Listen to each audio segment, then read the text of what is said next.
বন্ধুসকল, আপুনি যদি এতিয়াও জন্মৰ চাৰ্টিফিকেট বনোৱা নাই, আপোনাৰ বয়স 1ৰ পৰা 60 বছৰৰ ভিতৰত, তেন্তে আপুনি প্ৰথমতে পাৰ্মিশ্যন ওলাব লাগিব অনলাইন যোগে।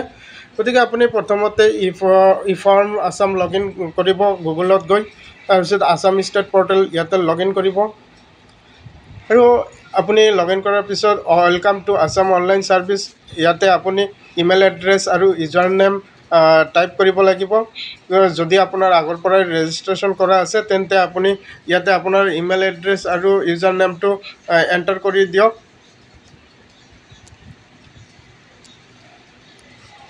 তাৰপিছত আপুনি লগ ইন কৰিব লাগিব। লগ ইনত ক্লিক কৰক। ইয়াৰ পিছত আপুনি ইয়াতে চাৰ্চ কৰিব permission for delayed birth registration. তাৰপিছত আপুনি গো অপশ্যনত ক্লিক কৰিব লাগিব। গো অপশ্যনত ক্লিক কৰাৰ পিছত এইটো ইণ্টাৰফেচ আহিব। আপুনি অনলাইনত ক্লিক কৰিব আৰু অনলাইনত ক্লিক কৰাৰ লগে লগে আপোনাৰ সন্মুখত এইটো ইণ্টাৰফেচ আহিব। ফৰ্মখন ধুনীয়াকৈ খোল খাই আহিব। গতিকে আপুনি এই ফৰ্মখন ধুনীয়াকৈ মানে কোনো ধৰণৰ ভুল নোহোৱাকৈ আপুনি ফিল আপ কৰিব লাগিব। প্ৰথমতে আপুনি এপ্লিকেণ্ট নেম দিব, মোবাইল নম্বৰ দিব, ৰিলেশ্যন নেম দিব, আপোনাৰ লগত সেই ব্যক্তিজনৰ সম্পৰ্ক কি, যাৰ নামত আপুনি পাৰ্মিশ্যন ওলাব, আধাৰ নম্বৰ দিব, পান নম্বৰ দিব আৰু নিউ বৰ্ণ ডিটেইলছ দিব। আপুনি নৱজাতকৰ নাম দিব, জন্মৰ তাৰিখ, কেতিয়া জন্ম হৈছিল সেইটো দিব, লিংগ ছিলেক্ট কৰিব, পিতৃৰ নাম, মাতৃৰ নাম, চিকিৎসালয়ৰ নাম দিব, কোনটো হস্পিটেলত হৈছে, ঘৰত নে হস্পিটেলত, এইটো আপুনি ইয়াতে অপশ্যনত ফিল আপ কৰিব লাগিব। আৰু চবতকৈ ইম্পৰ্টেণ্ট বস্তুটো হ'ল পলম হোৱাৰ কাৰণ কি, এইটো আপুনি ইয়াতে ডিছক্ৰিপশ্যন কৰিব লাগিব। তাৰপিছত আপুনি তললৈ আহক, নৱজাতকৰ ঠিকনা দিব লাগিব, তেওঁৰ সম্পূৰ্ণ এড্ৰেছটো দিব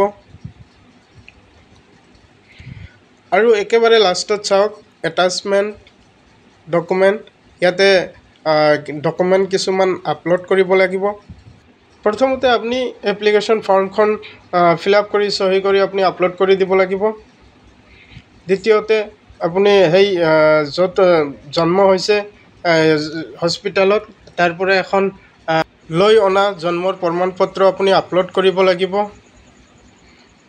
তাৰপিছত আপুনি চাওক 3 নম্বৰ অপশ্যনত এইটো আপলোড কৰাৰ পিছত 4 নম্বৰ অপশ্যনত আপুনি এফিডেভিট দিব লাগিব। আপুনি নটাৰী মেজিষ্ট্ৰেটৰ পৰা এখন এফিডেভিট ওলাই আপুনি ইয়াতে আপলোড কৰিব লাগিব।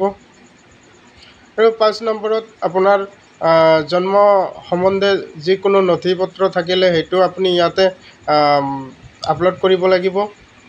গতিকে সম্পূৰ্ণ ফৰ্মখন ধুনীয়াকৈ ফিল আপ কৰি আপুনি ফৰ্মখন ইয়াত আপলোড কৰি ছাবমিট কৰিব লাগিব। আৰু ছাবমিট কৰাৰ পিছত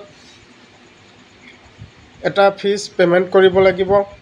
কেৱল মাত্ৰ 30 টকা এটা ফিজ পে'মেণ্ট কৰি আপুনি ধুনীয়াকৈ এখন পাৰ্মিশ্যন ওলাই ল'ব পাৰিব।